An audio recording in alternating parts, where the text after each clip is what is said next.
Hey everybody, it's Mrs. Tudor, and I'm back with another book for y'all to listen to. And this one is called Biblioburro. And I chose it because I think that books are really, really, really important. And so do a lot of other people. And maybe you don't feel that way yet. Maybe it's because you haven't found a book that you just connected with. And I hope over the course of your time at Oscar Adams that you and I can find you the books that you're interested in. But for now, listen to this story and see if you like it. So, Biblioburro, that's the title. And it's a story, a true story from Columbia. Do you guys know where Columbia is? I bet if some of you may have heard of Columbia before. I'd like to hear all about it. And the author is Jeanette Winter. And she also illustrated, and that means she created the images. So, let's get this started. Biblioburro, a true story from Columbia.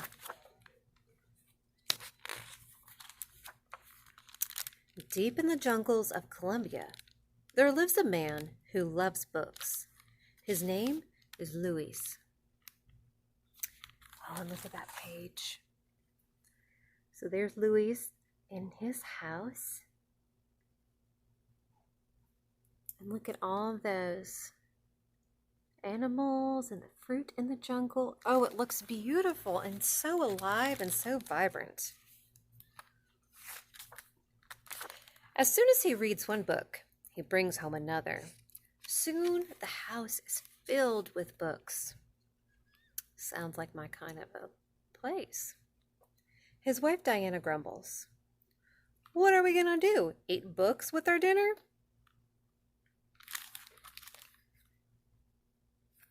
There's Diana and Luis, and there's all the books in his house. There's quite a few.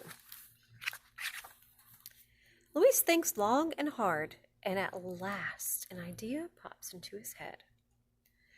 I can bring my books into far away places to share with those who have none. One burro could carry books, and another could carry me and more books. So he's coming up with a lovely idea. Sharing books. That reminds me of something. A place that I've been to. Maybe you've been there too.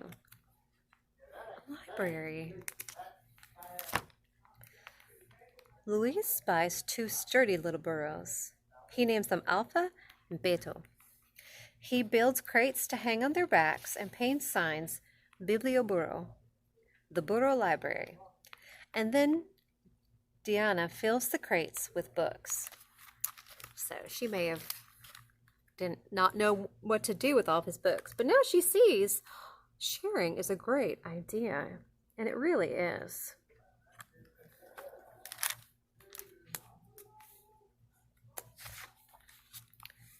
Every week, Luis and Alpha and Beto set off across the countryside to faraway villages in the lonely hills.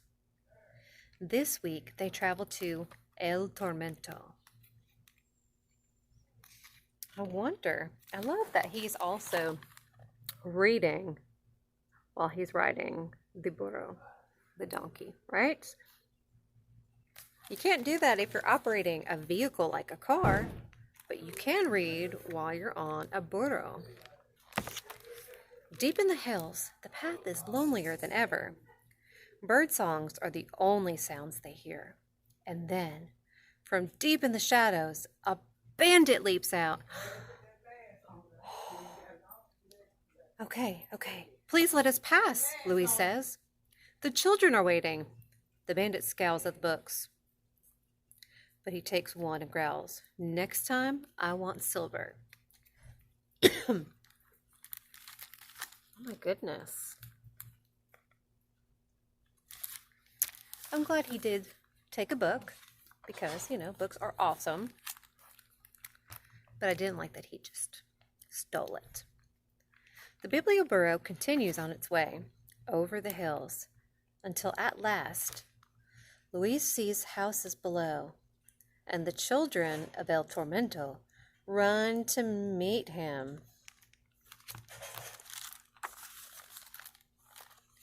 So there he is, and he's going down to meet the children. And they're so excited to see those books.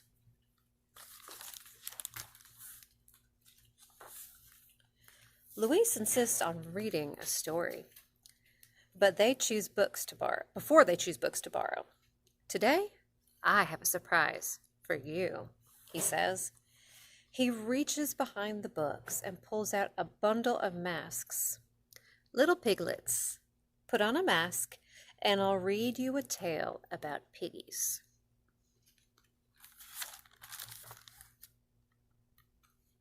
I really like those masks. That would be fun for a story time.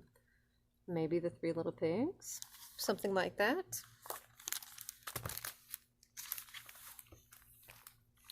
And so on the next page, you can see him start to tell the story. And he starts with, once upon a time. And then you can see he's telling the story of the three little pigs.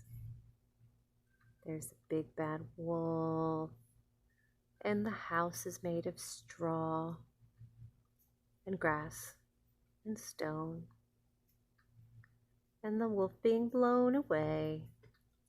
And so a lot of us know that story. Isn't it such a fun classic tale? When the story ends, it's time for everyone to choose a book. The children hold their books close as they say goodbye and walk home. Squeezing that book tight, right? Because the story is an adventure. So they're picking the books from the Biblioburros. And afterwards, Luis and Alpha and Beto head back over and around the hills, across the grasslands and streams, and into the sunset. And again, you can see how lovely all these animals are and how lush and green everything is.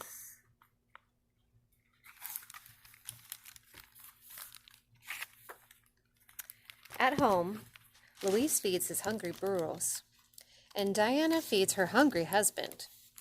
But then, instead of sleeping, Luis picks up his book and reads deep into the night.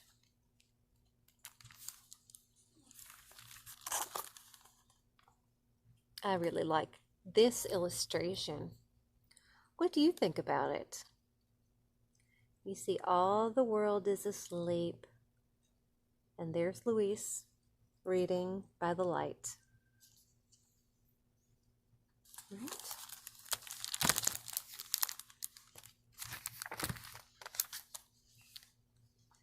And so, and far away in the hills, candles and lanterns burn as the children read borrowed books deep into their night, too. Well, I love that. That's the end of the story for now. But that's what's so important about libraries, because you can check out books that interest you, and you can learn about all different ideas and concepts, and science and chemistry and art, and about people, and so many wonderful things. So the Biblioburro is based on the true story of Luis Soriana, who lives in La Gloria, a remote town in northern Colombia. So he was an avid reader, which means he loved to read. And he was a school teacher, and he wanted to share his books with children who didn't have access to books because they lived in remote, faraway places.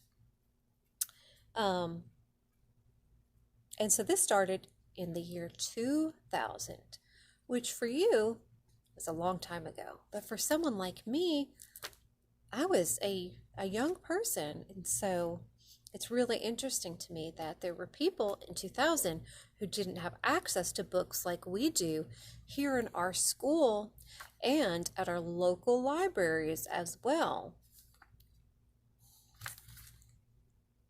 So, I was really fascinated by the tale of the Biblioburro, a true tale from Columbia, and I hope you were too. And so, although right now you may not be able to get a book from the library at this moment, you can still go on to Mayan and read something on your own.